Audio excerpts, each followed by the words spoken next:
Welcome, everyone, and to this meeting. It's meeting number 11 of the Standing Committee on Canadian Heritage. Pursuant to Standing Order 1082, a study on the evolution of the television industry in Canada and its impacts on local communities. Our witnesses today from the Canadian Radio, Television and Telecommunications Commission, Conrad W. von Finkenstein, Chair, Michelle Arpin, Vice Chair, Broadcasting, Chairman's Office, Scott Hutton, Executive Director, Broadcasting, Stephen Delaney, Director, Industry Analyst.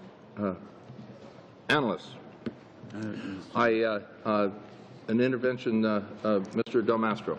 Thank you, Mr. Chair. Just before we move to the meeting, I'd just like to make all honourable members aware that I have moved notice of motion that I'd like dealt with on Monday publicly with respect to calling the Canada Council for the Arts to appear before this committee.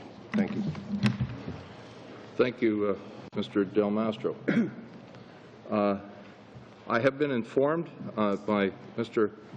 von Finkenstein that his address will be a little longer than the 10 minutes, and I said that I feel that's just fine. This is a very important issue, and we want to make sure that we do understand things. So, Mr. von Finkenstein, please. Thank you, Mr. Chairman.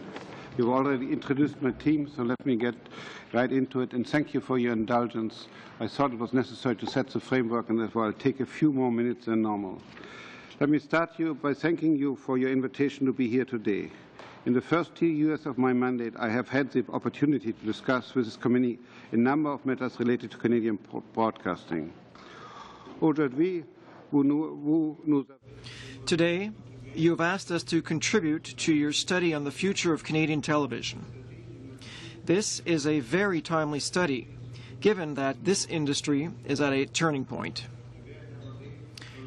I will address the 5 issues you have identified in sequence, starting with the upcoming transition to a digital broadcasting environment. Analog to digital is already well underway in many countries. Our neighbors to the south, for instance, have planned to turn off their analog transmitters last month on February 17th. As we have seen, they were not ready in time, and they have now pushed back the cut-off date to June 12th. You may be aware that digital television makes a far more efficient use of the airwaves than analog television. The digital transition will allow the government to free up to 700 megahertz spectrum for public security as well as for other purposes. It will also allow viewers to benefit from sharper television image and to better sound quality through digital transmissions. In Canada, this transition will occur by August 31, 2011 at the latest. The CHPC established this deadline nearly 2 years ago after consulting with the industry. Over 90% of Canadians subscribe to cable to or satellite television packages. However, that leaves a small number of viewers who rely on analog over-the-air signals. How do we ensure that these viewers continue to receive the local stations they currently enjoy after the transition? Given the size of our country, would it make financial or common sense to force broadcasters to replace every single analog transmitter with a digital one? Likewise, would it be unfair to penalize viewers by taking away their access to over-the-air stations and forcing them to pay for cable and satellite subscription? These are some of the questions we have to struggle with. We brought together last year the CEOs of the broadcasting and distribution companies and asked them to find a solution. They have formed a working group to study the possible options. The working group undertook to submit its report to us before the license renewal hearings for private conventional televisions get underway this April. We will post the report on our website and will be the focus of discussion at the hearings. It is evident to everyone that the industry prefers a hybrid system. This scenario would see broadcasters upgrade to digital over-the-air transmitters in large and medium-sized markets, while cable and satellite companies would provide access to all local televisions in smaller markets. In December 2008, the Minister of Canadian Heritage indicated that he would be prepared to ask us under Section 14(2) of the Broadcasting Act to review and consider any technical matter relating to an industry-led solution to ensure universal access to Canadian conventional broadcasting. The emphasis here is obviously universal access. Up to this point, the process has been driven by the industry. We look forward to seeing its report and are confident that it will contain a workable solution to the digital transition challenge. We are prepared to take the necessary regulatory steps to implement a hybrid system and to support local broadcasting. Among other things, we will need to revise our definition of a conventional broadcaster to ensure that local stations qualify for mandatory carriage, even if they do not broadcast their signals over the air. Après avoir entendu toutes les parties. Upon hearing from all interested parties, the Commission will carefully review the industry's proposals and how they will affect Canadian viewers before giving the report its endorsement. Some of the proposals may require the support or participation of other government departments. Local and Canadian programming. The broadcasting system is made up of many different elements, but conventional television has always been its cornerstone. The other services that came along, such as pay and specialty, were built around this cornerstone. Are expected to produce, acquire, and to broadcast a significant amount of Canadian content, including drama series, documentaries, and in particular local programming.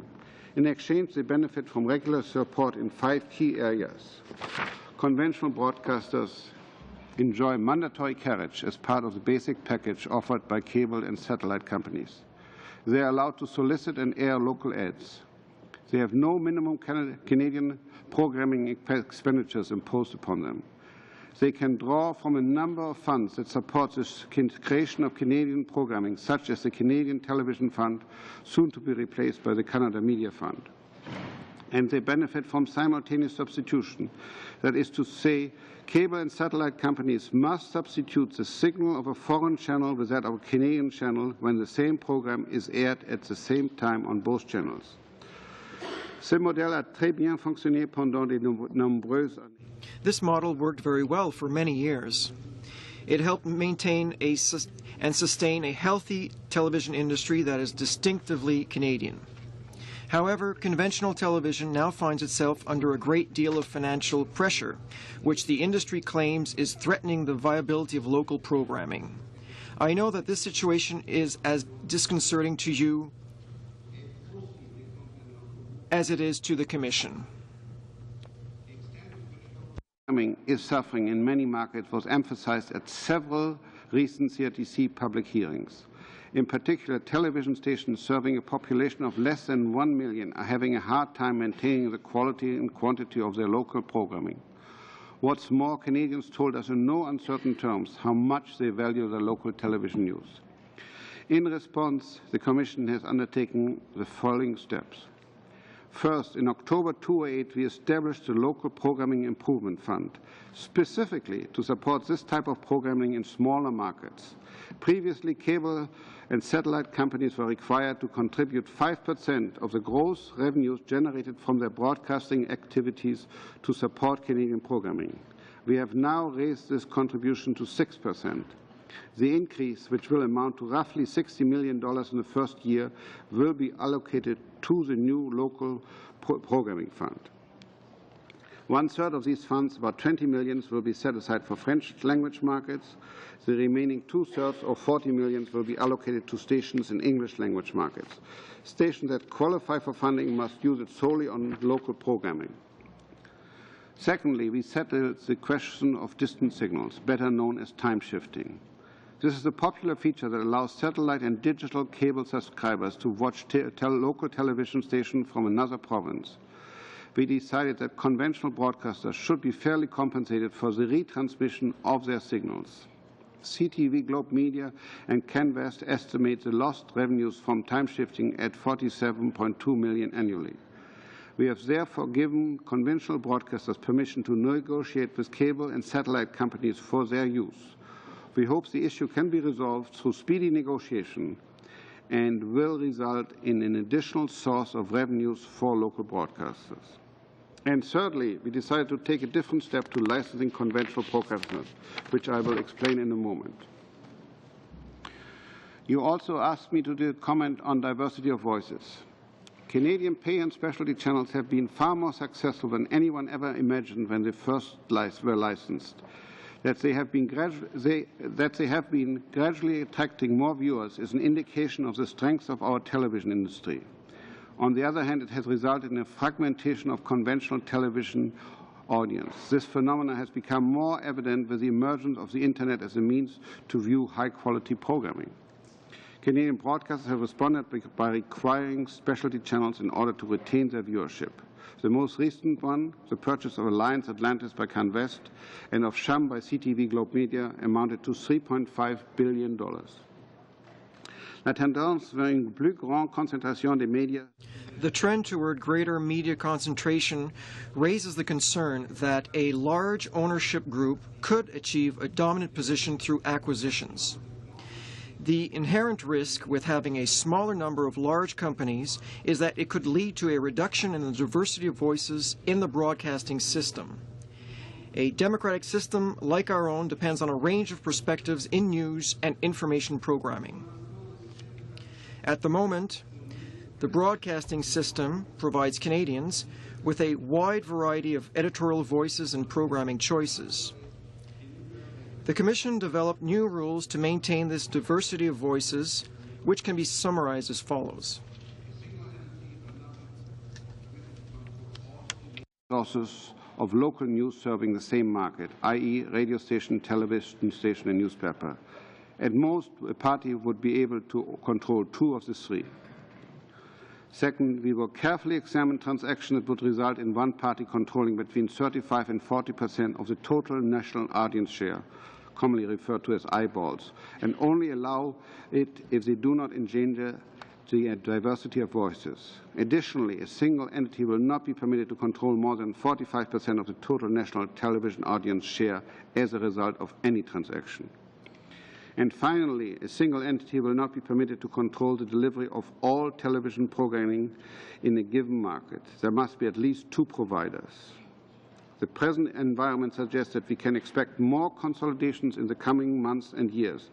We will assess any future transaction against these rules that we have put in place. Les fonds du développement culturel. Les Canadiens. Cultural development funds. Canadians can take pride in having developed a broadcasting system that provides ample choice of programming, both homegrown and foreign. This is especially remarkable when you consider that we live next door to the largest producer of popular entertainment in the world, and that a large proportion of our citizens share the same language. Series like Flashpoint and Les Hauts et les Bas de Sophie Paquin show us that Canadian creators are more than capable of producing entertaining television and that there is an audience for Canadian shows beyond our borders. However, it is just as expensive to produce such high-quality programming for a small market like Canada as it is for the American market. Financial assistance is necessary to help Canadian producers bring their stories to the small screen.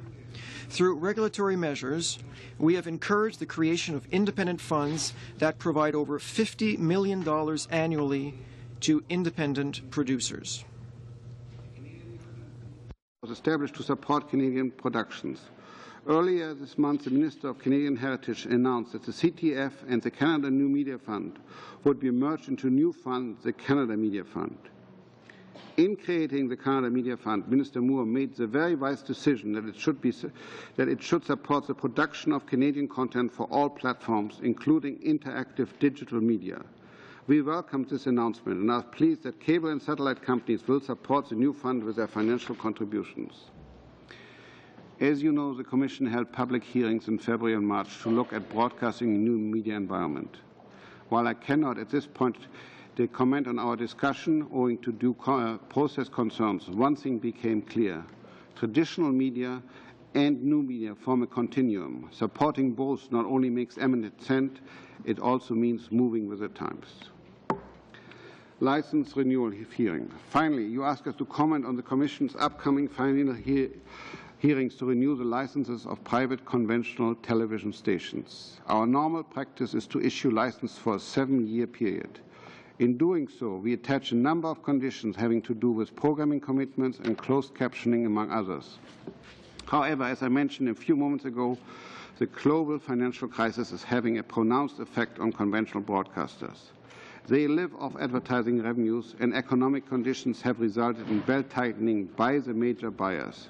One of the biggest buyers of ad time is the automotive industry, and I don't have to tell you that General Motors and Chrysler are facing possible bankruptcy. This obviously reflects on the purchasing of advertising. With ratings down in Canada, conventional broadcasters face an acute revenue crisis and must find ways to drastically reduce costs. Given these exceptional circumstances, the Commission is willing to ease their regulatory obligation in the short term. Last month, we reduced the scope of public hearings to only few points. We will renew the licenses for 1 year only, given the impossibility of making long-term plans under existing circumstances. We will thereafter issue license for 7 years on a group basis rather than a category basis, i.e. all specialty and conventional channels owned by one group will be licensed at the same time and will be considered at the same time. We will consider lower levels of local, priority, and independent programming that each station will be required to broadcast over the 12-month transition period. And we will explore whether a condition requiring a 1-to-1 ratio between Canadian and non-Canadian programming expenditure should be introduced for conventional broadcasters for the upcoming broadcasting year and/or on a 7-year basis for the broadcasting group starting in 2010. We will discuss with the industry and hopefully endorse the digital transition report which I mentioned earlier. And we will finalize the terms of the local program improvement fund, particularly those relating to eligibility and the allocation of funds. Our aim is to begin distributing the funds in September 2009, i.e. in a very few months. Let me now say a few words about fee for carriage, which you have no doubt heard much about. Certain broadcasters have renewed their calls for fee for carriage of local conventional television signals. It is quite likely that their representatives will appear before you to make the case for such fees. They argue that a fee for carriage is necessary to provide stable revenues. The Commission turned down this request on 2 separate occasions, most recently in October 2008. The conventional broadcasters were unable to give us a solid commitment on how the fees would be used to improve Canadian broadcasting system and specifically how they would be used to improve local programming. We also took into consideration the fact that their overall revenues had been stable in recent years, yet their expenditure on foreign programs had been climbing steadily. Furthermore, they had just completed major multi-billion-dollar transactions indicating that lenders had confidence in their business plans. Cela étant dit, nous réalisons. That being said, we do realize that there is a major problem in non-metropolitan areas as far as local content by conventional broadcasters is concerned. That's why we created the Local Programming Improvement Fund. In our view, that fund is part of the answer to the revenue problem conventional broadcasters face. Of course, the question that always arises is, what is the appropriate amount? This is one of the issues that will no doubt be raised at our April hearings. CHPC this morning decided to issue a public notice which will enlarge the scope of the April 27th hearing to specifically address the 2 issues, the adequacy of the 1% and 2, the date on which the distribution for local signal provisions should come into effect. During the summer months, we will initiate a public process to find a more effective While our short-term focus is quite clearly set on helping the industry weather the storm, the combination of the arrival of the new media as a possible alternative system of distribution and the onset of the global financial crisis have shown us that the current model is in a desperate need for a systemic solution.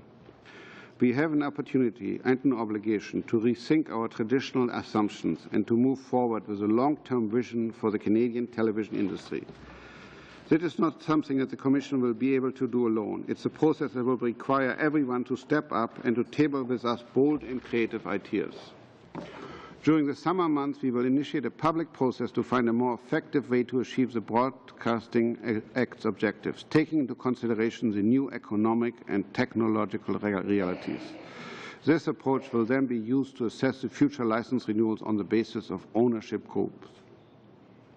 Let me conclude by sharing with you the exact words that I spoke a month ago at the Canadian Film and Television Association in February. Quote, "We need to face the new reality squarely. Conventional television is no longer the cornerstone or the centerpiece of our broadcasting system. However, it's still the best way to reach a huge audience in one go. Conventional television can no longer bear the largest part of the obligations under the Broadcasting Act. We have an industry that consists of primarily a few integrated broadcasting groups, and there will be further consolidations.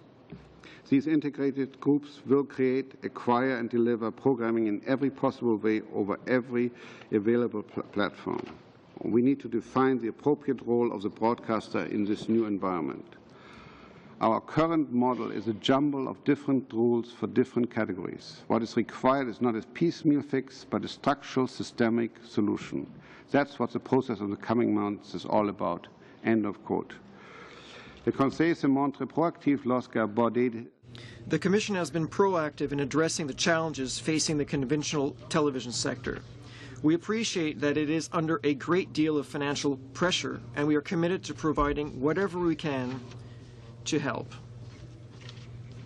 To set the scene of what we are facing, and we are ready to answer your questions. Thank you for that presentation. Our first question comes from Mr. Sims. Mr. Sims, please. Thank you, Mr. Chair, and I'd like to thank the members of the Commission for coming. Mr. Chair von Finkenstein, I thank you very much for your presentation, and other members as well. You have a hearing that's coming up in April. Would it be fair to say, now I'll make my questions fairly quick, but please don't think I'm being rude by interrupting. Time is of the essence. Would it be fair to say that you're biting off more than you can chew on this one as far as April is concerned, because you got some major policy decision based on over 80 license renewals? Are they going to be all short-term license renewals, all of them across the board, only a year? And are you going to address, if for instance, if I bring up the issue of fee for carriage, how are you going to address it? Is this a fait accompli for you? Is this done? Is this over issue? No. Yeah. First of all, we realize the financial pressure that the industry is on. We realize they have a major revenue crisis. That's why we switched course. We were going to have license hearings in April for 7 years. We said no. Nobody can plan for 7 years. You're fighting with survival. Let's make sure you survive for 1 year. We'll lessen your load. These are exceptional circumstances. They require exceptional measures. So we will just renew you for 1 year, and we'll look at the things that are most onerous for you, and we'll see what is the appropriate amount, such as priority program, its local program, etc. Secondly, we have to rethink the thing and come up with rules that make sense. What we'll do over the summer, so that when we approach you for licensing in next April, we'll do it on a group basis. Take a group such as Rogers, for instance. They have conventional broadcasting, right, such as City. They also have specialty channels such as Sportsnet or CTV. You have CTV, the conventional. They have the A channels, which is the second channel. They also have the specialty channels, among them, for instance, TSN, which is extremely lucrative, etc. We say let's look at it as one group and make sure that the burden is carried by that group rather than by the category. That I get. Okay, so you're going to look at an ownership group basis, especially during this summer, is that No, correct? next year. Next in year, 2010. 2010. That's a long time coming. In the meantime, For the year, yes. but it seems like there are short-term measures in here, like the improvement fund that you talked about. There aren't a lot of details on this yet. At least I don't think. I just and I told- also I understand that, but also it seems like we've got a hodgepodge of little measures here that will get us over the initial hump, because local television right now is slowly disappearing, and I fear that it's going to disappear faster than what you anticipate.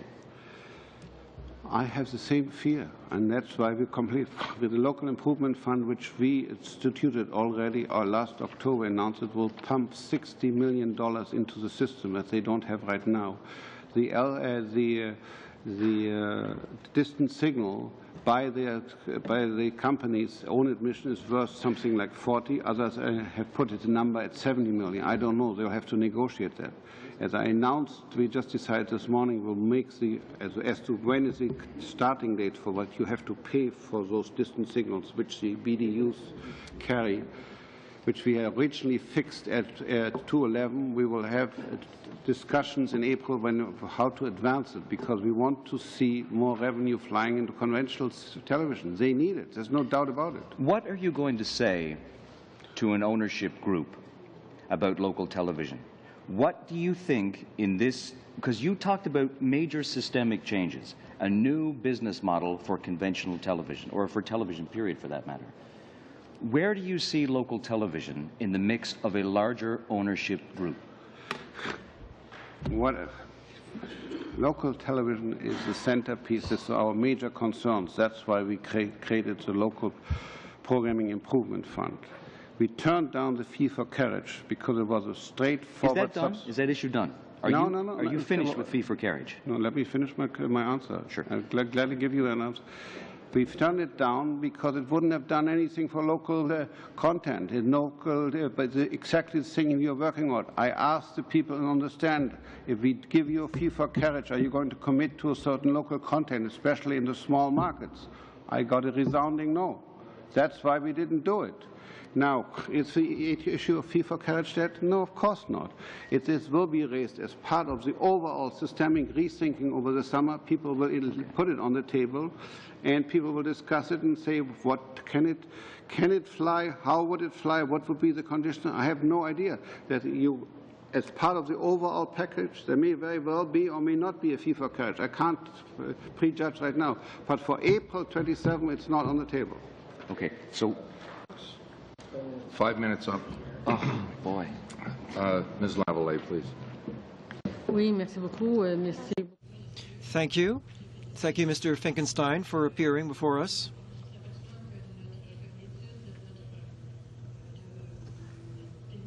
Our study on the evolution of the television industry is timely, especially when we've seen the cuts announced this morning at CBC. We see that television is facing a crisis. For CBC, that crisis has sharpened, and because of the government's fighting the public broadcaster. However, that is not the objective of our meeting today. I prepared your coming, Mr. Finkenstein, and prepared a few questions. But my questions no longer are operable. Allow me to put those questions to you nevertheless.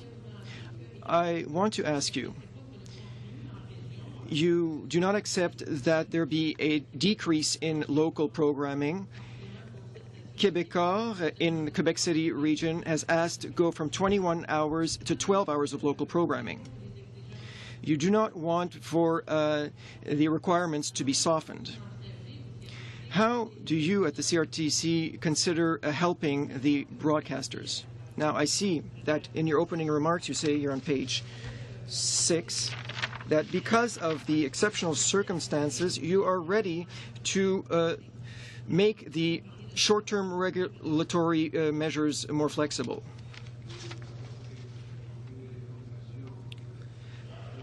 One of the obligations of the conventional broadcasters is to broadcast a certain number of local programming hours. Now, those number of hours vary from 4 to 36 hours a week,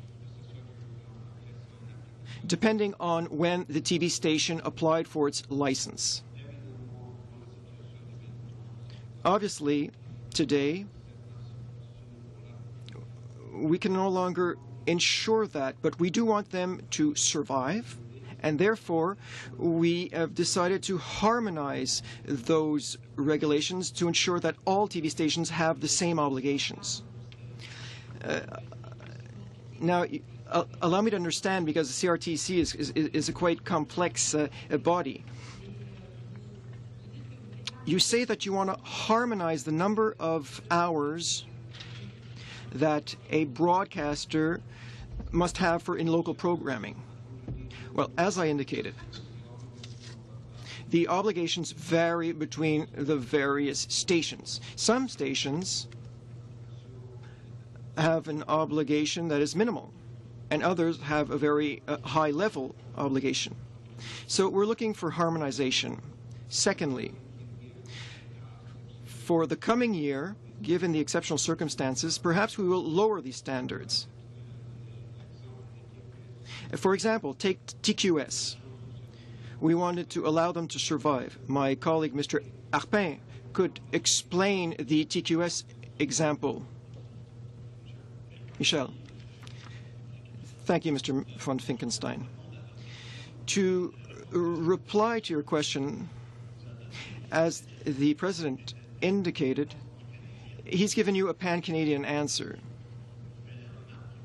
He indicated that for CTV, Can West, A Channel, or E, or City, there are a number of discrepancies depending on the market share. In the Francophone market, things are a bit different because there is a relative parity between regional stations, except in Quebec City. There are production obligations that are increased as compared to the Saguenay, Trois-Rivières, and Sherbrooke.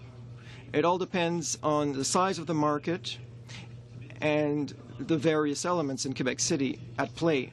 So it's hard for me to speak about the TQS example. The hearings will be held at the end of April, and we have yet to hear from TVA and their evidence. So their appearance will be a key one and will form part of our decision. As for TQS, the Commission was facing a corporation which was facing a bankruptcy. We agreed to a compromise situation for a short-term period. That is not the case for TVA. They're far from going bankrupt. So we agreed a certain lowering of standards, which will come to an end August 31st, 2011. The Commission is in regular contact with the new owners of TQS, and we're seeing light at the end of the tunnel, I should say. And we're expecting a turnaround and an increase in production in all regions.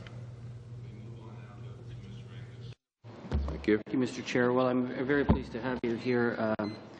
What brings us here, I think, is the issue that's facing our local and regional television services, and we want to make sure that whatever decisions are made through the CRTC has the best benefits of our regions in mind. I'm looking at one of our stations in crisis, Windsor A Channel. 25% of the houses in Windsor receive their television through satellite.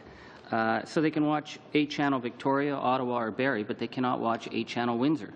So how does A Channel Windsor compete when 25% of the houses in its market can't access it? You, of course, pick on Windsor, which is a very special situation. You're right next door to Detroit. You have the whole American programming offered over the air, and therefore you have a very low subscription rate to cable and satellite to begin with. Secondly, the Windsor station itself has a very low local content program. But they couldn't see it even if they wanted. This is Well, satellite. hang on. Let me just get the facts on the table. Now, Scott, can you enlighten on what the situation in Windsor is? Well, I think there's a wider service area than just Windsor, but let's call it the Windsor station for now. There is approximately 5 to 7 hours over that territory of local programming that's required from that station. Okay, well, I'm not interested in that. I was interested in why there's no obligation on the satellites. You say Windsor Special. Sudbury, the direct-to-home is 47%, but I only have 5 minutes here, so I'm going to have to move on.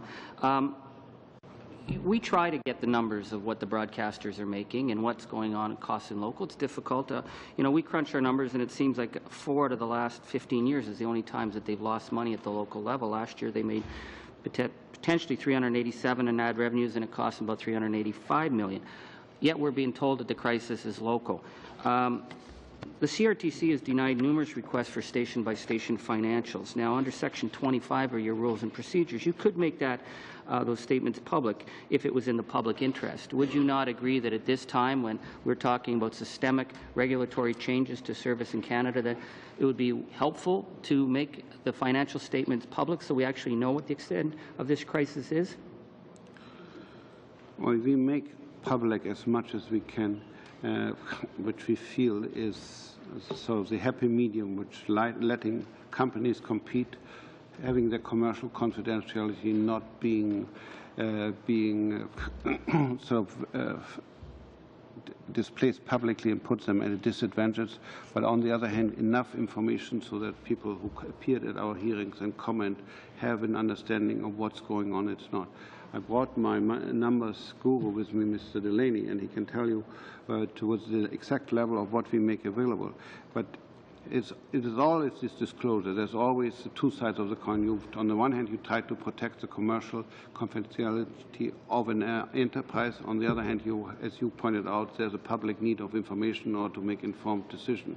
And where you cut that balance is very. But I can't agree with you that making the financials of these stations available, in any detail would not hurt them. It would clearly put them at a disadvantage. But Stephen, perhaps you can say what we make. I only have 5 minutes. I appreciate your answer there. I guess my concern is that, to me, one of the big obstacles has been the CRTC. I mean, the CRTC's rubber-stamped ownership acquisition after ownership acquisition, and the argument we were told was that it would protect local. You've gutted the obligations for Canadian content, and now what are we seeing after all this time? That the U.S. programming has gone up 75% since 2000. Canadian programming is stagnant. We have not seen evidence of losses at local television networks to justify the so-called extent of the crisis. What we're seeing is that some companies have massively over-leveraged themselves because they've been allowed the consolidation. We see the money coming from specialty channels, but it's coming. The losses are being felt on the backs of local. And yet, you saying here that you will consider lower levels of local programming. On an exceptional basis? On any basis, unless you can provide actual numbers to justify why it is that the local services and local Canadian content, which has taken the brunt of every CRTC regulatory change over the last 15 years, why they should be the ones to be sacrificed at this time. I'd have a very difficult time going back to the public and saying, wow, we did due diligence here. We don't even know the numbers, and we're seeing clearly the spending that is disproportionate, and you're expecting us to accept that in any circumstances that local is going to pay. I don't know how you can justify that. Well, first of all, you appreciate. I don't appreciate with you. Don't agree with your description of us rubber stamping, and we spend an awful lot of time on ownership transfers before we approve them or not, and we weigh a whole host of factors, not only local ownership. But be that as it may, you obviously have a different view on that. Yeah, it's 90% of the market is controlled by two stations now. Mr. Angus, that's rubber stamping. Time's up. Right now we go over to Mr. Delmaster, please. Thank you. Thank you very much, and thank you to our guests today from the CRTC for appearing. I guess I'd like to go back to a little bit, certainly to a little bit of what Mr. Sims had to say, and also pick up on where Mr. Angus was. I had the opportunity to view a very recent poll that I believe came from Strategic Council that talked about how much Canadians value local television and specifically local television news. And they have said, as you indicated, Mr. Von Finkenstein, how much it means to them, very clearly. But you also pointed out in your response that Canadians are paying. They are paying a fairly significant amount into a fund for local programming, and they're paying it in their cable bills or on their satellite bills. Because you talked about the 5% gross revenues that are kicked into a fund. That has increased to 6%. That works out to, and you said the 6% was roughly $60 million per year. So, me being a math guy, I worked that out. Basic math, it's about $2 Canadian just for the increase. So they're now kicking in about $12 per every Canadian. I'm not sure how many satellite or cable subscribers there'd be in the country, but I would suggest that there's probably, let's say, a quarter of Canadians actually have a subscription. That would mean that every Canadian, 10 million. There's 10 million subscriptions for cable or satellite in Canada. Is that right? Okay. So that would mean that each subscriber is paying about $36 per year for local programming. Correct? Yeah, I mean, Mr. Delaney here can walk you through.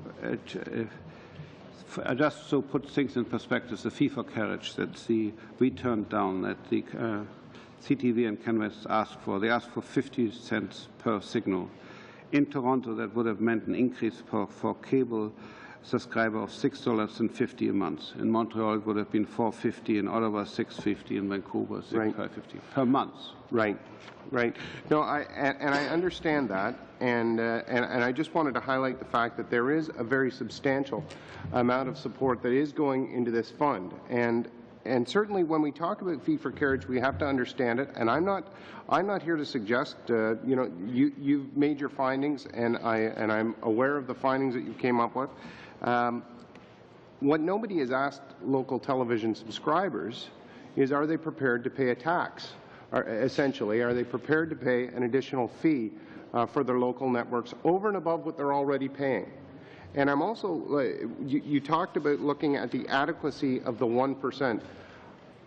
Aren't you kind of presupposing that to say that we're prepared? Like, it seems the way that you presented that, you're almost already setting it up saying we're likely going to increase the 1%, which is really a buried tax that subscribers are going to have to pay. I have concerns around this. Obviously, I share the concerns on local networks, but I'm also very concerned that people don't understand what they're already paying for, and they haven't been asked how much more they're prepared to pay. Well, I'm sorry I gave you the impression that I'm prepared to go above. I'm just saying I'm opening the question of the 1%. It seems that we have a crisis, and we will have to, this year, we somehow have to, before we sort of restructure the system, we have to make sure there's a system left to be restructured. And therefore, anything that, in terms of the 1%, would be for this coming year. You know, okay. It's a real. They have a real revenue crisis. I mean, there are other things that can be done in terms of revenue crisis, especially by the government. But this is one that people have asked and raised, and so therefore, you know, we said we will entertain it. Okay. I have not made a decision of all. Okay. Now, I want to come back to fee for carriage because Mr. Sims raised it. If we're going to talk about fee for carriage, and the sensitivities that are around it. Certainly at the subscriber level, I think that there would be sensitivities. I think there would be outrage among certain groups around it. Would you allow for people to specifically not have to take a given television network if there is a fee for that network? Would you allow them to take that out of their basic cable?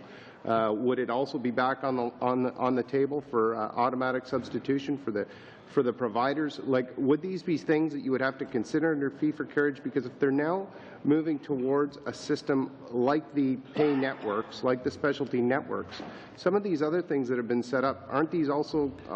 Aren't you therefore going to have to put these things back on the table?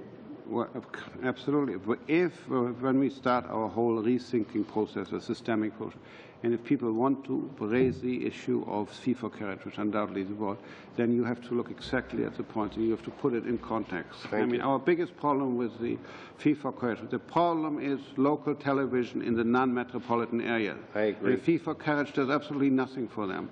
The local improvement fund that we have established is directly aimed at that problem and is directly supposed to give money into the small communities where they have a television station which doesn't survive and who cannot produce local content because they don't have the revenue. Okay. I agree. Thank I think you. it's a good program, sir. Thank you. Mr. Rodriguez? Mr. Rodriguez? I'm actually next. Okay. I'm actually next. Okay. Excuse me? You're next up. No, she's next. Oh, Ms. Dalla. Okay. Sorry. Now that we're over that confusion, Okay. thank you very much for coming before the committee today. A couple of different questions, because I know that we only have 5 minutes. Mr. Del Mastro, along with my colleague Scott Sims, brought up a very important question. When we're talking about issues like fee for carriage, we're talking about issues of digital transition. Ultimately, in a time of economic crisis, not only are the broadcasters, the cable and satellite companies suffering, but there's also Canadians suffering that are struggling to make their mortgage payments and pay their bills and put food on the table. So when it comes to the issues of even getting their cable bills, do you think when you have your hearings at the end of April that there needs to be more accountability and transparency in those cable bills so that individuals know what they are getting and what they are paying for? I don't have a copy, unfortunately, in front of me, but it basically says the amount and you pay for it, and people do not have the knowledge or information. Do you think that when you have your hearings at the end of April that issue needs to be looked at? Well, no, it's not part of the issue that we are going to look at. We've just had a major hearing on what's called broadcast distribution undertaking, which is cable and satellite. And we established the rules, and we said this is the minimum that you have to carry. But on the other hand, there are various ways that you can receive your signal nowadays. Obviously, you can receive it by satellite, by the cable provider. You can get it over the telephone wires in some areas, and this is going to continue to increase. And the cable companies also have considerable challenges ahead of them. So what we have said, we establish here the minimal rules for cable companies. That's what you have to do, and especially you cannot discriminate among who you carry and what, etc. Okay. But basically, this is a free market, and you operate it as you see fit. Customers will vote with their feet. If you charge too much, they just won't subscribe to you. Okay. In regards to the transition for digital programming, I've had a chance to take a look at some of your speeches and remarks that you've made in the past, and one of the challenges that you outlined was that broadcasters are going to have to make significant investments in infrastructure, also both in terms of investments in equipment and facilities being made. In terms of the cost absorption, you are now proposing in your speech today talking about a hybrid system. Yeah. Who's going to be absorbing that cost for the hybrid system? Is it going to be the cable and satellite? Is it going to be the consumer? Is it going to be the broadcaster? Who is going to be absorbing that cost? That's a good question. As you notice, the last paragraph in that portion says there may also be contribution from other parts. A lot of people, especially in the industry, say there should be some contribution from the government because the spectrum is going to be auctioned up for a lot of money, etc. Maybe that will happen or not, but first of all, and that's why we literally brought all the CEOs together in the room and said, work out a plan, what is it costing, how much does it cost? For the 10% of Canadians who receive the signal over the air now, to connect them with either cable or satellite, and only the local, how much does it actually cost? And how would you do it? And it gives you also a great marketing opportunity to get new customers, etc. So you should obviously bear the major. And that report will be tabled with us prior to April 27th. I haven't seen it yet, so I Was that report not due in February? And what has been the delay for that report to come forward? From information that we have, it was supposed to be received February 2009. Exactly. They promised me to have it on April 15th. They hired an outside third party to help them negotiate, because that's essentially negotiation. You're the boss. You've got to make sure that that report is delivered on time. I tell you, I wanted it on February 15th. I'm told now I will get it on April 27th or before. Do you think the government's delay and inaction, perhaps from the minister to yourself as, as the head of CRTC, has resulted in the closure of all of these local television stations and regional programming? I know that you've spoken about a local programming improvement fund, but it's evident when you talk to cities and people that live in cities and municipalities like Wingham and Wheatley and Brandon and Victoria and Barrie, and the list goes on and on across the country. The local programming improvement fund hasn't been able to do a lot to save local news and regional programming in those areas. Should the minister have provided direction much sooner than your hearings that are being held in April to ensure that there would have been some action so that these people and these Canadians wouldn't have had to suffer? I don't think anybody foresaw what is happening. What in effect, when we held our hearings on the BDU, etc., we didn't foresee it. So that there would be in effect this drastic fall off of revenue. Conventional broadcasting lives of advertising, pure and simple. The biggest advertisers in Canada are the automotive industry. The automotive industry is going bankrupt, so they're not advertising. So suddenly their source of revenue shrinks dramatically in a way that nobody could anticipate. And that's really what we're seeing. I mean, the broadcasting industry is no different than any other industry. They're feeling the effect of the world economic crisis. But we need to provide them with parameters because Dalla, having multiple hearings is... Ms. Dalla, I told you it was over. Mr. Pomerleau. Merci, Monsieur le Président. Merci. Thank you, Mr. Chair. Thanks to you for having presented your remarks, which will help us in our study over the next few months. I understand we're facing a major crisis.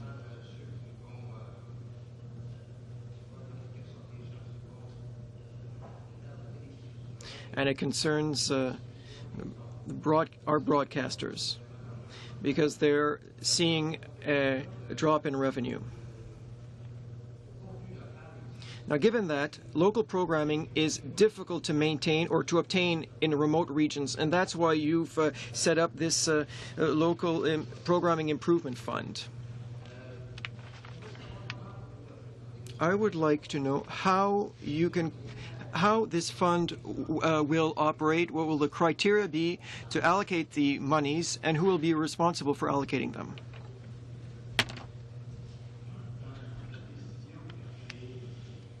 In the decision that led to the creation of the fund, the Commission established a number of criteria. The Commission asked the Canadian Broadcasting Association to review those criteria and to suggest other criteria, which they failed to do, but to suggest operational mechanisms as to how the fund would be constituted.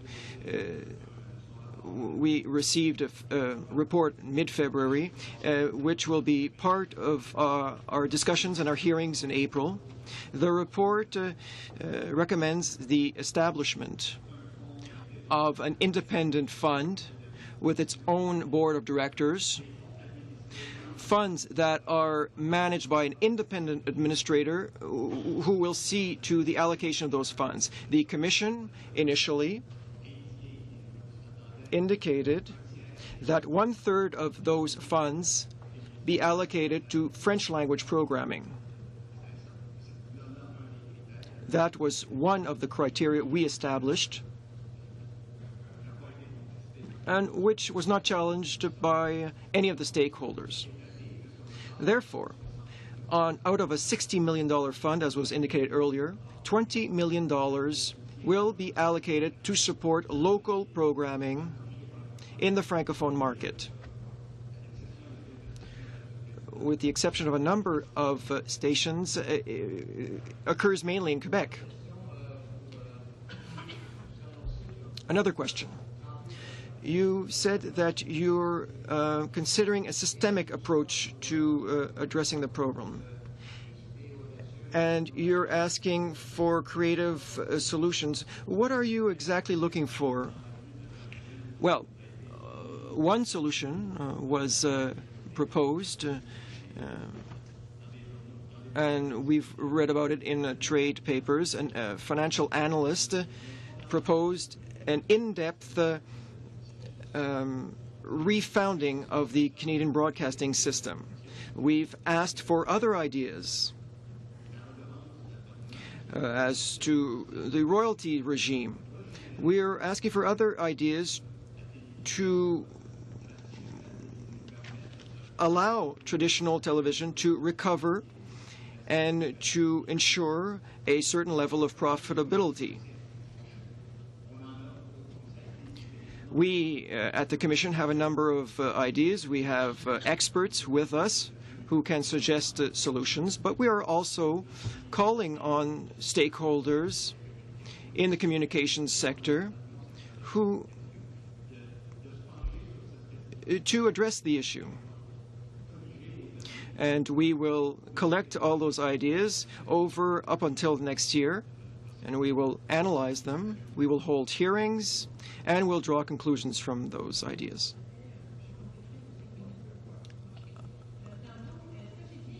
I want to make sure, did you say that what you wanted to do, in order to help local broadcasters, you wanted to lower the number of hours of local programming? No. We did not mention hours. We, as part of the renewal process, we have a number of suggestions before us. But we today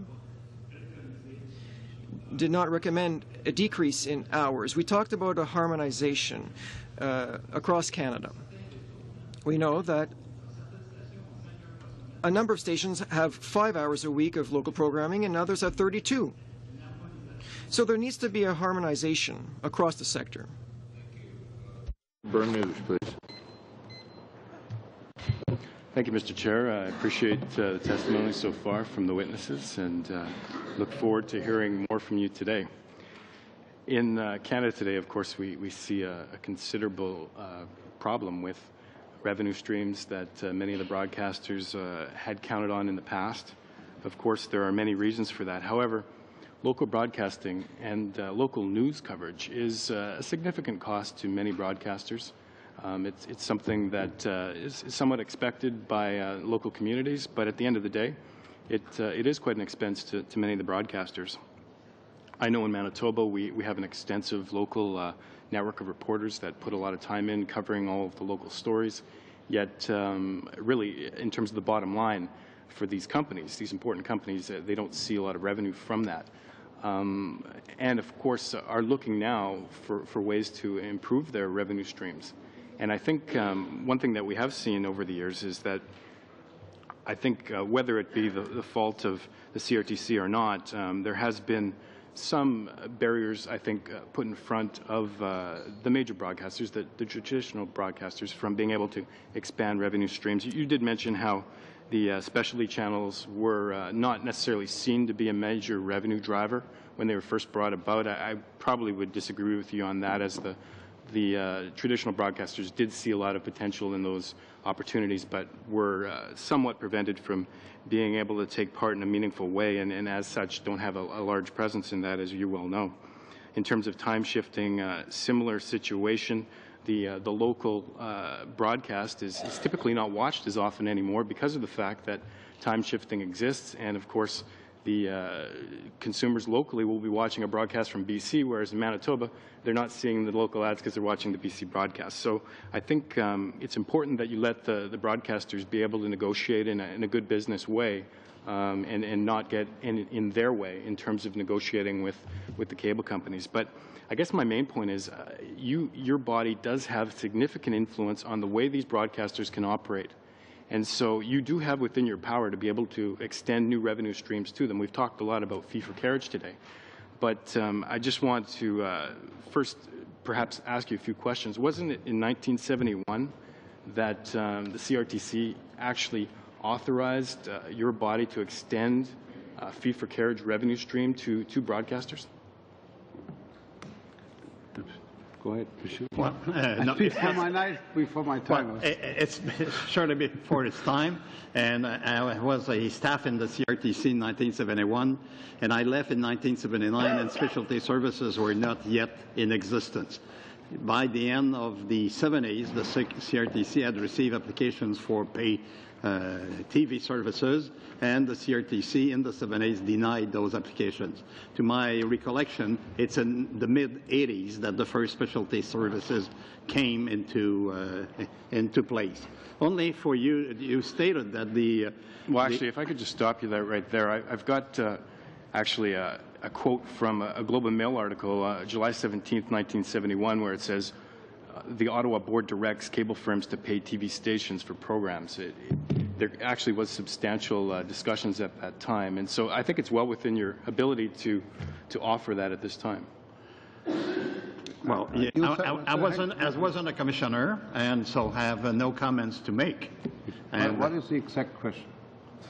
Well, I think should you identify that broadcasters are in peril right now, and I know that they are. In my home community, we have a substantial corporate presence, CanWest Global, which is going through considerable difficulty right now. They're an important player in Manitoba. They give considerably in terms of charitable services throughout our province and throughout the country. Many broadcasters, including CTV, have been calling for additional revenue streams. And so I think it's essential that your body actually assist these important businesses that are private sector, that haven't relied on government subsidy, so that, in fact, they can continue offering these important services to our local constituents. Okay.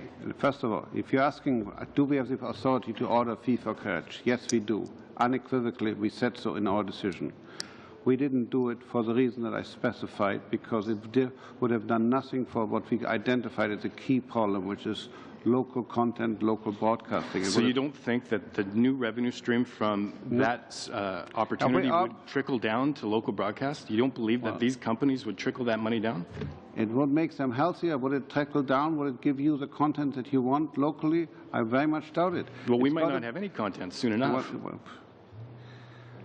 I'm trying to say, I agree with you fully. They have a revenue problem right now. That's why we're putting in this one special year. But also, it seems to me when you think a fee for carriage, it is actually the cable and satellite subscriber who are going to pay for it. You can be sure. Well, I think the cable companies actually are raising it. We've come to the end. We've gone over time here. Mr. Rodriguez, please. Merci, Monsieur le Président. Thank you, Mr. Chair.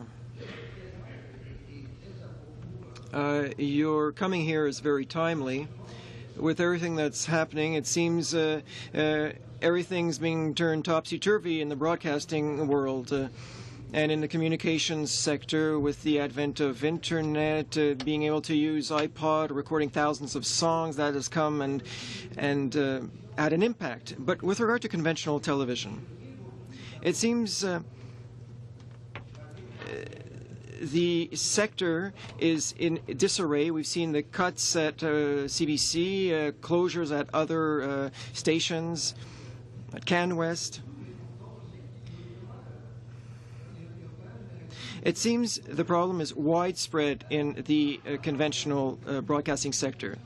Is there still a future for conventional television? Is there a future for the conventional broadcasters? Well, as I said in my opening remarks, we believe that both new media and television are complementary. But clearly, television is changing, and its business model has to be adjusted, and that's where we are at now. A number of stakeholders have succeeded and others haven't. Obviously, we, as television regulators, have been blamed for not having taken such and such action, or for not having been flexible enough and to have avoided this situation. However, what we're seeing today is caused by decreases in revenue and market conditions. I understand that. But you're saying you're not in favor of the fee for carriage regime. But experts have said that income will continue to drop even after we have a recovery. So what are some of the concrete measures you've seen outside of Canada? Well, I'm not in favor for a fee for carriage alone. I'm in favor of refounding the whole system. If fee for carriage is justified, we will consider it as part of the solution for improving local programming in non-metropolitan markets. There are other streams of revenue. For example, in Canada, pharma companies are not allowed to advertise. So that could be a possibility. And you see those ads in U.S. television. So I don't understand. We do not allow our industry to benefit from increased revenue stream. Do you agree with some who say that following this crisis, revenue will have fallen off in any case and will not recover?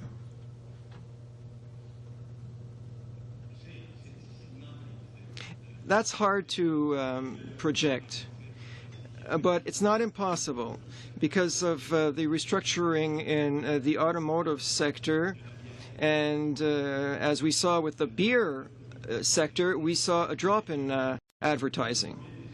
But the automotive sector is a major user of advertising, so it's possible.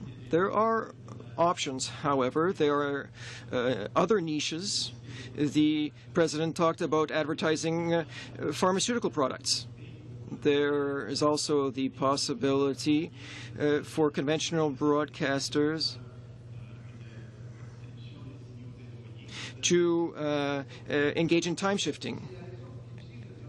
Well, that's the argument the government is using today to refuse a loan to CBC. They say if we provide them with a loan, given that ad revenue has dropped off, well, they'll never be able to get out of that cycle. I share your opinion. I don't see how they will see their ad revenues increase after the crisis. And so CBC Radio Canada is simply going to self-mutilate itself. My other question is with regard to local programming. You say that's an important element, and yes, it is. It's a key element, especially in light of the cuts at CBC today. I heard one of my colleagues at the Official Languages Committee, which said that if we do not have local programming, that's a crisis. You know, local programming is shut down for national interest items. So what is the Commission's interest in maintaining that local programming? Well, that's why we created the Local Programming Improvement Fund, which will benefit all local television stations in markets of under 1 million population. So none of that money will go to Montreal. That funds will be channeled to Sherbrooke, Rivière-du-Loup, Saguenay, Gatineau. So in that sense, the Improvement Fund will help develop more local programming. And we know that local programming in those markets is basically news service. Ms. Glover, please. I want to thank you for appearing here today. As you can tell, we're all very passionate about trying to find some answers, and it's because we care intimately about the consumers and the broadcasters involved in this discussion. We've talked a lot about the economic downturn, and you've talked about advertising being one of the reasons that broadcasters are having a hard time. But there's got to be more to this equation, and I'm curious to know what you feel might be other problems that the broadcasting industry is facing that is affecting this. And I'd like to hear whether or not you believe that our conventional media is about to take a drastic turn. What's going to happen with our conventional media? Well, we just finished, as you know, new media hearing, because you've got to understand our whole broadcasting system is basically based on closed access via the airwaves via cable, via satellite, controlled by us, by CHPC, and so we could demand certain amount of production, content, showing, exhibition, etc. And we were very successful. We created a unique, very distinctive system which has more diversity than probably any other national system. But it was based on this, we controlled the access. Now we're no longer there. We no longer have the restriction. There's only so much you can put on a spectrum. With the internet, with new media, we suddenly have this unregulated part which competes and competes very successfully. And on the other hand, it would be foolish to think you could control the internet. No, nobody thinks that. We certainly don't think so. So what we are trying to do is try to get towards a world where the two can coexist. And what you see right now is that a lot of content that's produced for broadcasting gets repurposed for new media. And very fast, actually, nobody could point to us to an example where people actually produce for new media and then repurpose for traditional. It's always the other way around. And so the two actually can be very complementary. But you've got to be very careful that you don't lose your audience, which can happen very rapidly.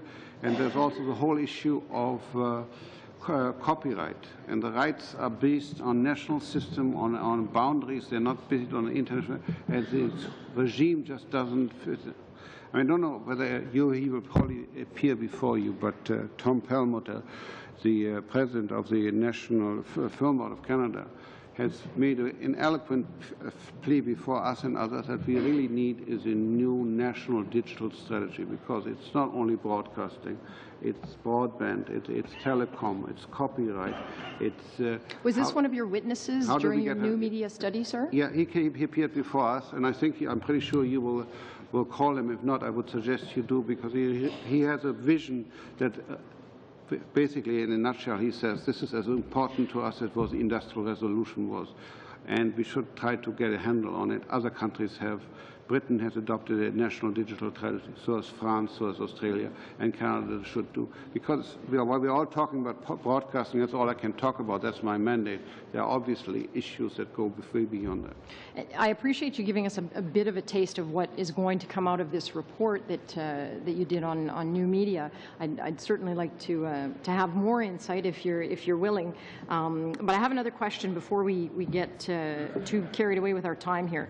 And the question is about American over-the-air mandated signals that are about to change here in Canada. And I'm just wondering what kinds of repercussions do you anticipate here in Canada, and perhaps you can address for both the broadcaster and the consumer, because I fear that this may pose just another challenge to our local broadcasters, and I wonder what you have to say about that. I'm sorry, I don't quite get the question. What exactly are you referring to? The American over-the-air signals apparently have been mandated to change. Yes. And what will happen if you are in a border area and you receive American stations right now over the air? They will in the future be digital after June.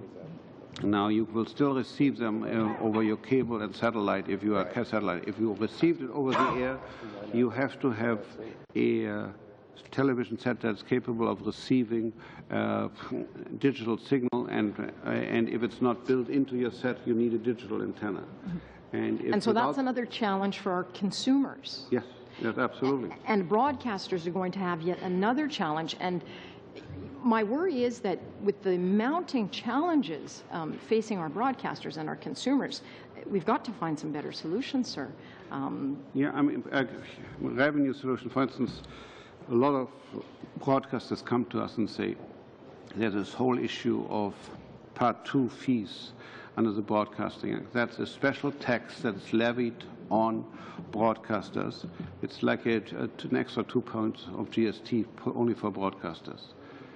The broadcasters taking the government to court and says, why do we have to pay it? Because we don't benefit from it. It goes in the CIF, we got absolutely no benefit from it. They won in the first instance, it went to the federal court, the federal government won in the second instance, and now it's going to the Supreme Court. In the meantime, nobody is paying that tax. There are about $200 million of reserves that they carry on their books. Is this not a time to cut a deal? The government won its case. They're never going to get the money anyway because the broadcasters are broke. You know that. So why not make a deal here saying we stop this tax, which is unfair. We establish the principle we can do it, but it makes no sense. On the other hand, you, the broadcasters, give up any claim for refund. And I they would have argue advanced this to us many times. I've passed it on. It's not for me to settle, but it would certainly do a lot for their financial books. Okay, thank you. Now, Mr. Angus, please. Mr. Chair, I was just going to follow up on a line of questioning from my colleague in terms of the obligation from the transition from analog to digital. Certainly for over-the-air signals, it's going to cost the broadcasters, both public and private, a fair amount of money to put in those transmitters, and yet the spectrum sale from these vast amounts of analog capacity is going to create quite the money pot for the government. Does the CRTC have any role in suggesting perhaps that some of that money that's going to come from the spectrum sale be used to help set up the digital transmitters that the private broadcasters are going to be on the hook for? No, the only role we have, Mr. Angus, is one of advocacy. Well, thank you for that. It was nice and succinct. I've been doing some research on this because the issue, again, of local and news, I think, has to be front and center continuing what we're doing. And when I'm looking at it, I see that in some ways the crisis might be new to some people at head office, but the crisis in the local and regions has been going on for years. There's nothing new about it. I think back to October 2000 when we lost 150 jobs in Northern Ontario alone when the CTV amalgamated, and it went up for its license renewal and nothing was said. In 2004, we lost the jobs in Calgary, Toronto local news with the Craig takeover of CHUM. July 2006, we had 281 job losses to kick off CTV's takeover of CHUM.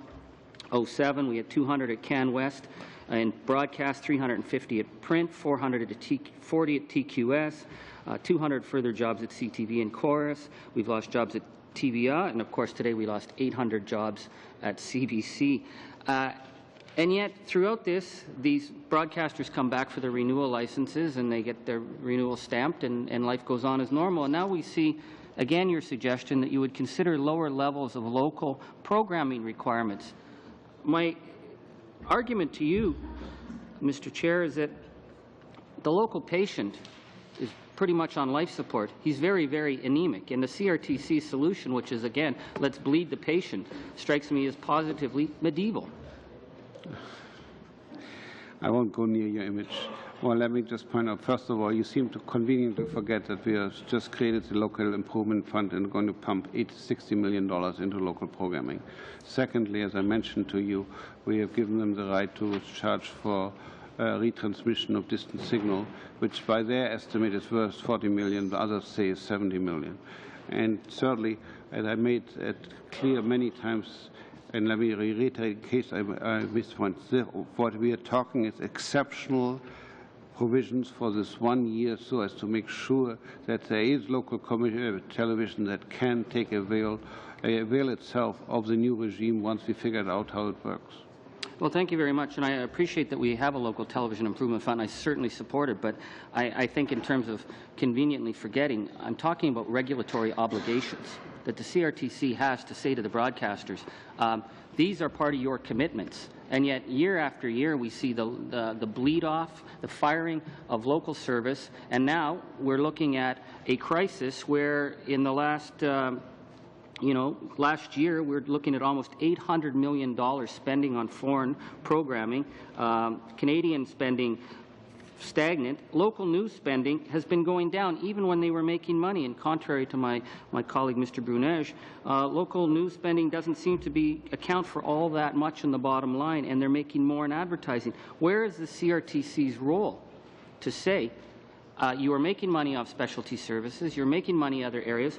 Where is your commitment to ensure local news in broadcast? Mr. Angus, we don't micromanage the industry. We give them a license, we give them the terms and conditions of license, and we say you have to have X number of local hours of local news or local content, and it's up to them to decide how to fulfill that. I'm not going to get into the business of judging whether this is good quality, bad quality or not. Obviously, they are there to make money and they want to attract the greatest number of audience, and it's in their interest to make good, attractive local programming and news programming. Yeah, but it's not about micromanaging. It's about living up to the obligations. They are protected by the taxation code, Section 19.1. They're given a whole whack of benefits to have a protected market. And at the end of the day, the numbers speak for themselves. It's not about micromanaging, Mr. Chair. It's about saying, listen, your spending on foreign programming has gone through the roof. We've cut the regulations to allow you to do that. Your spending on local news is dropping. And now you are suggesting to us that you will consider cutting the obligations for local and independent programming at these stations. That is managing what they're doing. On an exceptional basis for 1 year, and you conveniently forget the second thing I said, we're going to look at a one-to-one spending, exactly for the very reason that you put your fingers on. You know, if you're going to make money in Canada as a Canadian broadcaster, you should not spend all your money buying programming from Hollywood. Yes, but you conviently forget that you've never gone back on any decision that you've made that's cut programming locally. You've never done that. Please. Okay. We're going to split some time to Mr. Sims and Ms. Dalla. So whoever goes first, please. God forbid I get in the middle of something good, but I'm going to just pick up where you left off. I'll go for it, sure. The CRTC itself, in your October 2008 BDU policy, the following statement was in that report. Correct me if I'm wrong. One of the consequences of consolidation appears to have been that the larger ownership groups have achieved operating synergies through concentrating production resources in major centers at the expense of smaller local markets. Are you saying then that your local improvement fund is the magic bullet by which that you are going to fix this problem, or is there something else that is in, I guess, in your thinking, or whatever it is, whether it's fee for carriage or something else, is there something else beyond that local improvement fund? Second question. I want to talk about new media for just a quick moment. You talked about you have no illusions about regulating in the Internet, which is true. You could spend 6 months to look at regulating content on the Internet. I can give my 14-year-old son 24 hours to get around it. So I agree with you on that point. But don't you think that you slowly become irrelevant by not, because I don't make an appointment with my television anymore. I download my television and I live stream it. And that's going to be a big issue. So is that going to be addressed into the new media study? I really can't talk about the new media decision until it's issued. You appreciate that. That's obviously one of the concerns exactly was why we started this is that in 1999 we gave an exemption for new media, said it's really not a competitor to television, and let's see where this takes us and goes. So now, 10 years later, we are looking at it, seeing whether the exemption that we granted makes sense or not, or if we should alter it, whether there should be some conditions or something should be done with new media. You will see it in due course. It's only about a couple of months away from release. But I really, it would be unfair and would be a violation of the rules that we talked about. I'm sorry, I forgot your first question. No, I'm just talking about the consolidation of the industry itself, and you addressed it in your BDU policy, and you talked about, you used the expression at the expense of smaller local markets. Is this local improvement fund the and only way to get around this? In other words, are you looking at an incentive, or are you looking at a regulation? You don't want to micromanage, but yet I get the impression you do. On the contrary, I think what we're trying to do is, in effect, it's a subsidy or subvention of some sort for local production, because Canadians want local production, and it appears that some of the present models do not generate enough funds to produce it. However, in the long run, the industry somehow has to change the business model and find new ways of doing it. I'll give you one example. Two of your colleagues come from Manitoba. There's a radio group in Manitoba called Golden West, who has really managed to figure a way to make the local radio station the center of the community. And they have a website that reflects the radio station and everything else. And basically the community becomes identified with it. And they're making a huge amount of money off their website. Mm-hmm. And they use that to cross-subsidize the radio. The radio station is, but they sort of take the content and use it in two ways, both for radio and for the web, very successfully. And local TV will have to do the same. There's no question about it. New media is here, and you have to find ways to use it in a complementary way to make your business go. Outside you of also fee for need some carriage. revenues in the meantime, and that's what the local improvement fund is for. Outside of fee for carriage. Which brings me to my next question in regards to the local improvement fund that you're talking about now, and you've mentioned in previous speeches. You talk about increasing it by $60 million, and Mr. Angus probably said it correctly that, Can West is on life support, CTV, CBC, I mean, the list goes on with the broadcasters across the country that are on life support. An extra $60 million, if there's only 72 eligible stations, wouldn't this barely be a Band-Aid solution to someone that's on life support? How is a $60 million of extra commitment to local improvement fund going to help these broadcasters? First of all, it's not only the improvement fund, as I mentioned before, it is also the whole distance signal. Secondly, you take those figures that you used, and you take the total amount. I don't know for each station what causes these figures, what are the cost-cutting measures that they're taking. I have my numbers man here who can tell you what the numbers, the most recent numbers we have and what they show us, and maybe very quickly, because I have another question. Can you explain this is exactly what I'm talking about? Yes, right. Well, right now, clearly we see that the operating income for conventional television is sorry, can't look in both ways.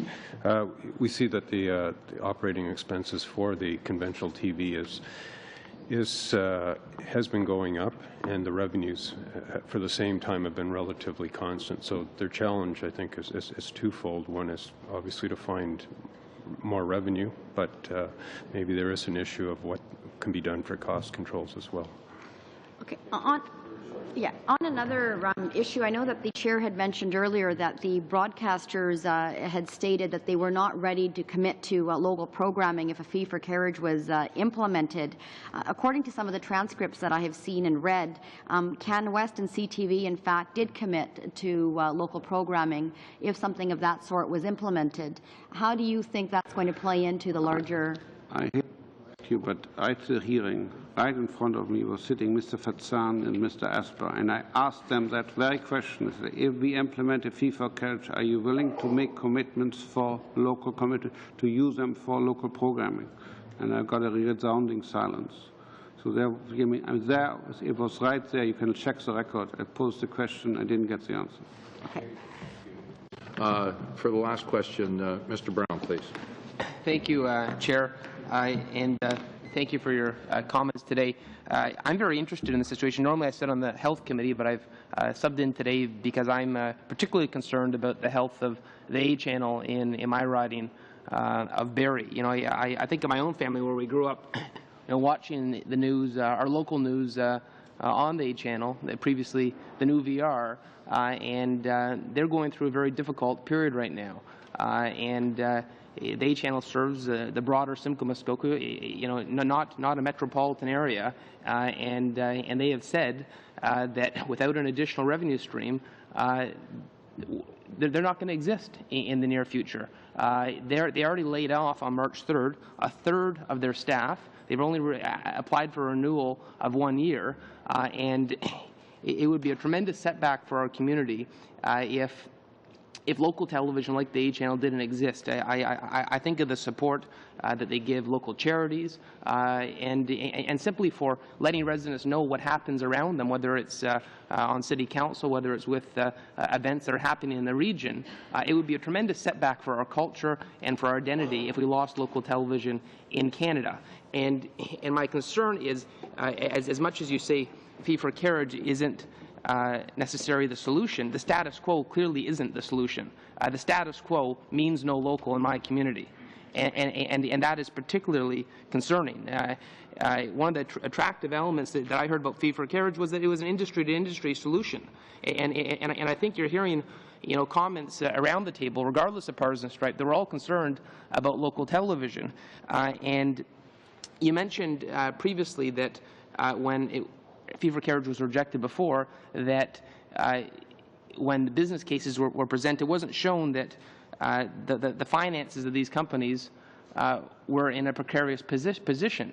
And you mentioned as well that we couldn't have anticipated what's happened in the last 6 months and the reference to the automotive industry no longer funding. I would suggest that right now, if you looked at the finances of these companies, they are in a precarious situation. They are in a very fragile situation. You wouldn't be seeing local television stations in this country going under if the finances weren't in an incredibly difficult position. You know, Ms. Dalla referenced a few stations. I noticed today we have with us Merv Tweed, who's the member for Brandon. They lost their station already. You know, I don't want to be here a year from now and be someone sitting in the back because we've lost our station in Barrie.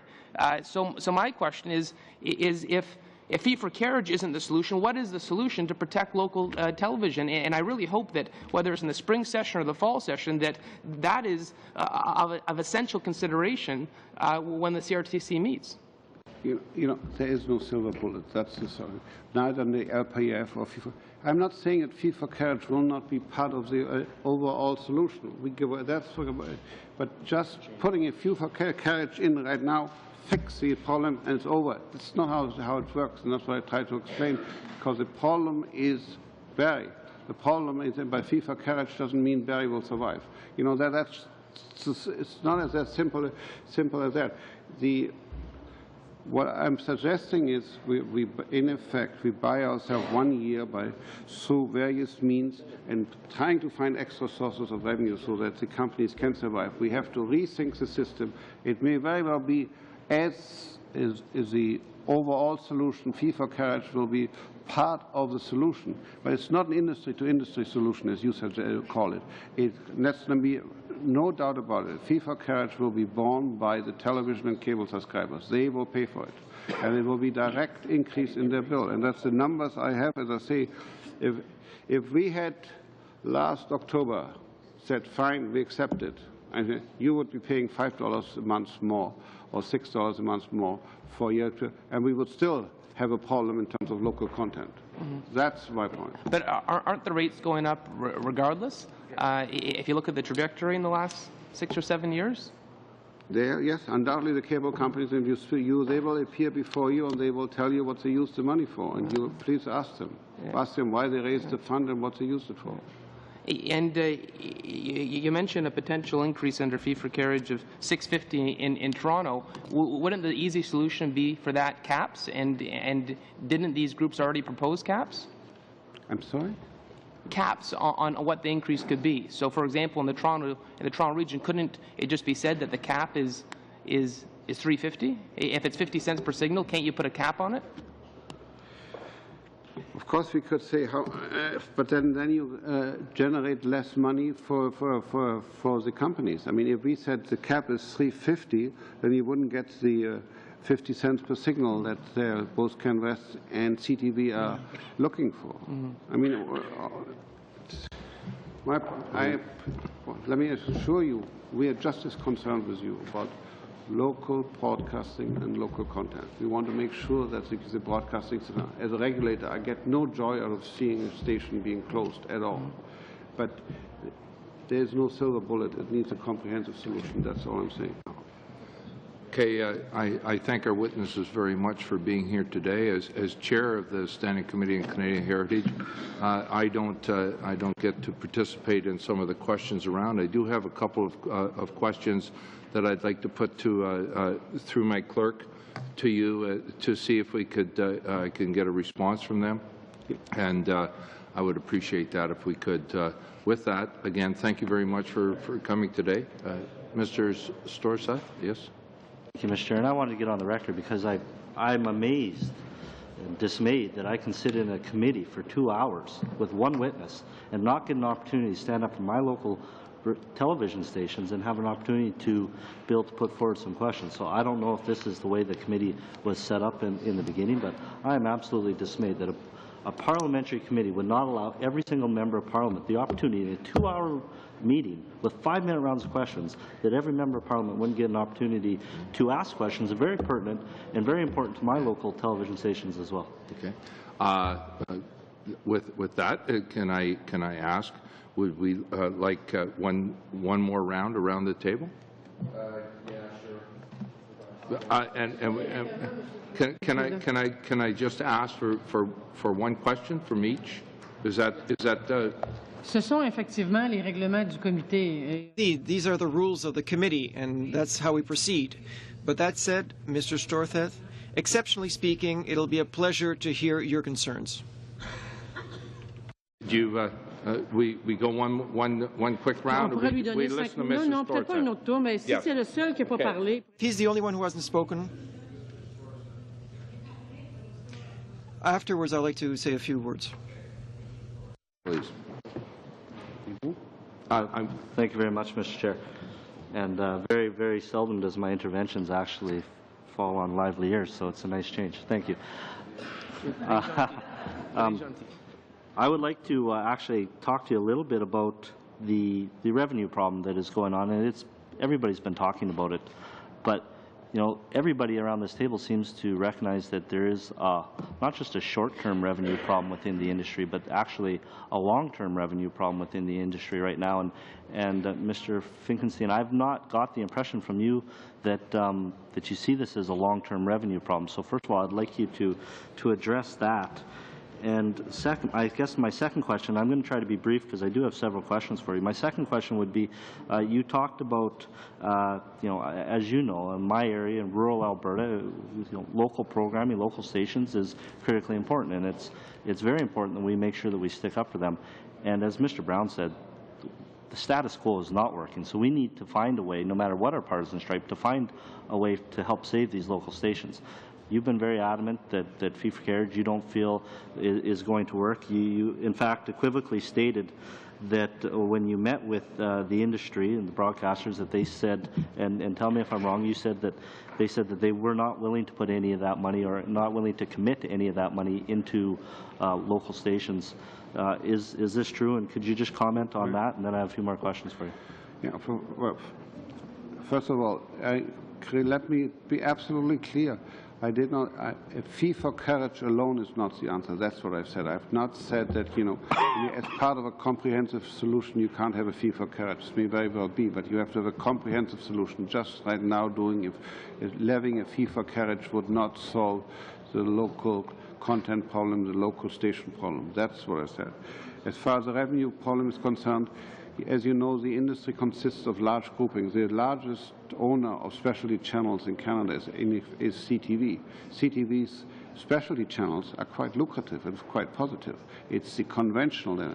So it is by looking them in these different categories that you come to this conclusion. What I say, let's look at the whole group and also make sure that some of the obligations that we impose on conventional, maybe they're in the wrong place. Maybe we should impose them on the specialty and thereby free up money for conventional and allow them to earn revenue better. That's part of the comprehensive solution. Look at it look at this enterprise. Don't look at the various facets of the enterprise and say, this one hurts, this one is doing well, I have to do something for the one that hurts. So you are suggesting then that perhaps it has a role to play, but just there needs to be a more comprehensive look at this. Yes. With the local improvement fund, it's my understanding that you're talking about the $60 million that this is going to bring in. How much do you have some numbers on how much fee for carriage would bring into the industry? Yes. The fee for carriage, if you did it only on stations that carry local programming, would have if at 50 cents per signal, would have generated $235 million. If you applied it to all conventional stations, in effect, everybody who transmits, even if they have no local, and then it's a much larger number. It's actually $600 million. All right. How much were the submissions asking for? The $230 million? They asked. Go ahead. It would appear to be around $300 million was their estimate of the valuations. Now, it's somewhere between $200 and $300 million is the proposition. Thank you. Now, you talked about this, I believe, a date of August for the $60 million for the local improvement fund to be started. How come we can't make that sooner? Why can't that start rolling out as of April 1st? Because I'm subject to due process. The fund is not there. It is part of the April 27th hearing. I have to hear from interveners on some of their comments, etc. and then I have to set it up, so it just cannot be done any quicker than that. And as I said, we just decided to actually also put into question whether 1% is really right, whether 60 million is enough or it should be more. It's because of the exceptional circumstances that the industry are facing. But I need some numbers. I need to see some financial statements from the companies, what's actually happening in their life. So then August 1st would be the absolute quickest that you could get that money out the door? September 1st. August 31st, September 1st is when. Yeah, I believe Mr. Bernucci had one more question. Sure.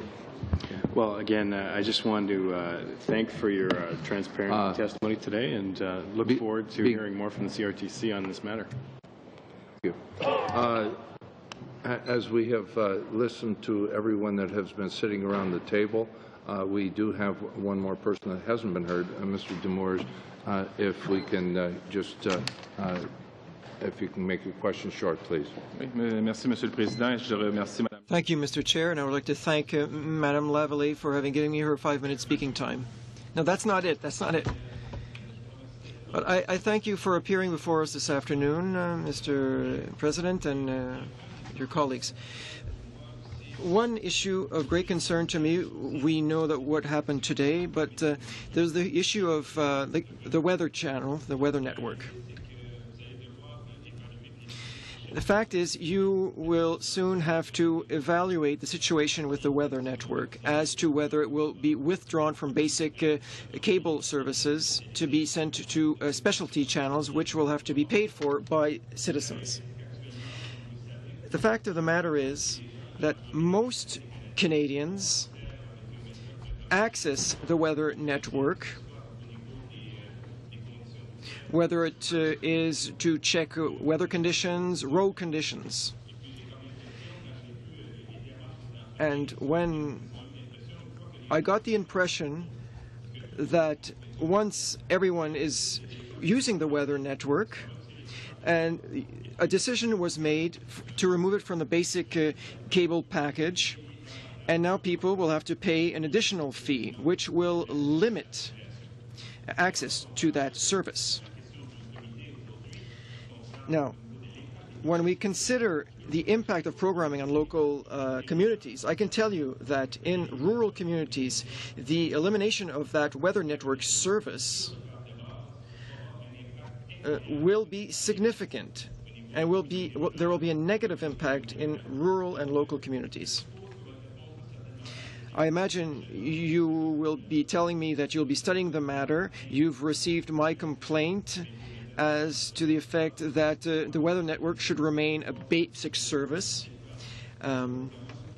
If you cannot discuss the matter today, I would ask you to ensure that the Weather Network and Météo Média not be excluded from the basic cable package and allow Canadians to access to this basic service. As you know, we have a hearing at the end of the month with Météo Média.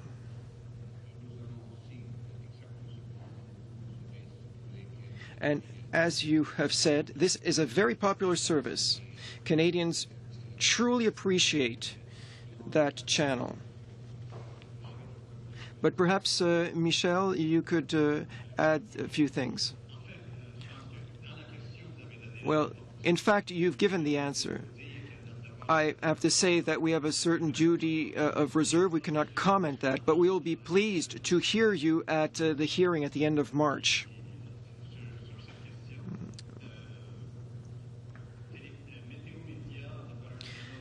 The Weather Network, Météo Média, have provided Canadians with a great service. It is for them to demonstrate the necessity of their services. Some have claimed they can do better at lower costs. So we will therefore hear all those who want to be heard, and the Commission will have to make a decision. That's all I can say today. Appreciate that. Again, your responses, I hope, have answered some questions of our members around the table. And Ms. Lavallée has one last. Oui, je voulais vous laisser faire les remerciements à nos invités. I wanted to address an important issue. As we are studying the evolution of the television industry, it appears important that all our hearings be held in public and be televised. Therefore, it would be paradoxical to hold such a study and to hear from witnesses without the hearings being televised. I know that broadcasters have asked you for that. Would it be possible that, and I'm ready to move a motion, would it be possible that for the entire study that our meetings be televised, unless the committee believe otherwise? Would you like me to move a motion? Move a motion. I think if the request is made, that our clerk will look into that to make sure that we have the available facility to do that. I would think that, especially when you're looking into the television industry, at least that's something that should be televised. So I'm quite sure that we don't have to pass a motion. I think that we'll make sure that our clerk will look into that and we can make that happen. Again, thank you. Thank you for the question. Merci, Monsieur le Président. Meeting adjourned.